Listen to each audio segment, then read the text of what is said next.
Doctor Yunus এবং তার আইনজীবীর মাধ্যমে, তার যারা স্পোকসম্যান, সবার মাধ্যমে তিনি যে ন্যারেটিভটা পৃথিবীর সামনে তুলে ধরবার চেষ্টা করছেন, সেটা হচ্ছে যেহেতু তিনি নোবেল প্রাইজ পেয়েছেন, সেহেতু তাকে নিয়ে সমালোচনা করা যাবে না।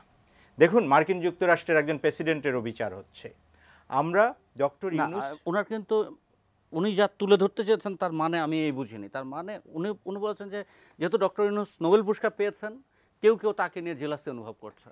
এখানে এটা তার বিরুদ্ধে সমালোচনা করা যাবে না, স্ট্যান্ড না, এটা জেলাসির প্রসঙ্গ এসেছে। দেখুন, আপনাকে সুস্পষ্ট করে বলতে চাই, সেটি হচ্ছে গ্রামীণ ব্যাংক একটি নোবেল পুরস্কার জয়ী প্রতিষ্ঠান, যার এমডি হিসাবে, যার একজন কর্মচারী হিসাবে ডক্টর ইউনূসকেও নোবেল প্রাইজ দেওয়া হয়েছে। কিংবা থট মেকার, আমরা ডক্টর ইউনূসের অবদানকে কখনোই অস্বীকার করি না। উনি যদি সত্য ইতিহাসটাকে সবসময় তুলে ধরতেন, তাহলে কিন্তু এই প্রশ্নগুলো আসতো না। এখন যে কারণে ওনারা বলছেন যে আমরা ওনাকে নিয়ে, একটা জিনিস বলি, আমার বিজ্ঞ প্যানেলিস্ট, উনি একজন বাংলাদেশের নামকরা আইনজীবী, উনি এই জিনিসটা আশা করি ভালো করে বুঝবেন।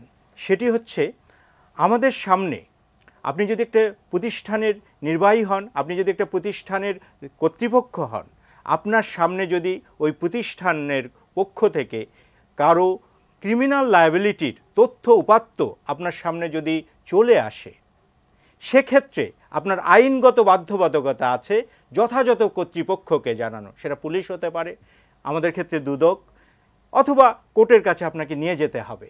এটা আমাদের আইনগত বাধ্যবাধকতা। গ্রামীণ ব্যাংকের বর্তমান পর্ষদের সামনে যেহেতু এই তথ্য উপাত্তগুলো চলে এসেছে, তখন কিন্তু তারা যদি এটা এর আগে যেভাবে বেরি করা হয়েছে, আমি একটু জানতে চাই আপনি কতদিন ধরে গ্রামীণ ব্যাংকের আইন উপদেষ্টা হিসেবে বা না, দেখুন, এটা আমি হয়তো এখানে ৩-৪ মাস ধরে আছি, সেখানে ৩-৪ মাস ধরে আছি, সেটা কিন্তু মুখ্য বিষয় নয়।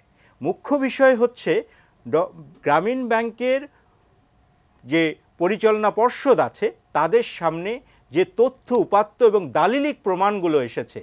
আমরা একটা জিনিস লক্ষ্য করছি, আমরা কিন্তু ডক্টর ইউনূসের বিরুদ্ধে যখন কথা বলছি, আমাদেরকে দলিল প্রমাণ দিয়ে কথা বলতে হচ্ছে। কি কারণে?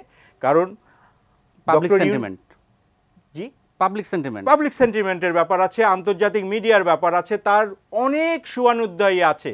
তার জন্য নোবেল প্রাইজ উইনাররা বক্তব্য দিচ্ছেন, তার জন্য প্রেসিডেন্ট, বিভিন্ন রাষ্ট্রের অত্যন্ত ক্ষমতাশাল ব্যক্তিরা বক্তব্য দিচ্ছেন।